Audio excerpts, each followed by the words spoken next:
Hi friends, இன்னைக்கு target 180 plus சீரீஸில் அனந்தரங்கம் பற்றி பார்க்க போகிறோம். இது தமிழ்நாடு 8th ஸ்டாண்டர்ட் ஸ்கூல் புக்கில் இருக்கிறது.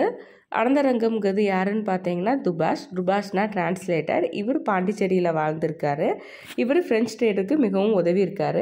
இவரோட ரிட்டன் ரெக்கார்ட்ஸ் தான் நமக்கு தமிழ் ஹிஸ்ட்ரியை பற்றி படிக்கிறதுக்கு ரொம்ப உதவியாக இருந்திருக்கு. இவரோட டைரிஸ் எல்லாம் 1736லேருந்து 1760 வரைக்கும் உள்ளது. ஸோ இப்போ டிஎன்பிசி எக்ஸாமில் கொஸ்டின் கேட்கணுன்னா எப்படி கேட்கலாம் அப்படின்னு பார்த்தீங்கன்னா, அனந்தரங்கம் எந்த ட்ரேடுக்கு ஹெல்ப் பண்ணார் அப்படின்னு கேட்கலாம். இவரோட டைரிஸ் எந்த இயர்லேருந்து எந்த இயர் வரைக்கும். ஸோ அனந்தரங்கம் பாண்டிச்சேரியில் இருந்திருக்காரு, ஃப்ரெஞ்ச் ட்ரேடுக்கு உதவி இருக்காரு. First one word. இவரோட டைரிஸ் எல்லாமே 1736லேருந்து 1760 வரைக்கும் உள்ள ரெக்கார்ட்ஸ் கவர் பண்ணுது. ஸோ இது ரெண்டு முக்கியமான ஒன் வேர்டு. இது டிஎன்பிசி எக்ஸாம்ஸில் எக்ஸ்பெக்ட் பண்ணலாம். So all the best. Thank you for வாட்சிங்.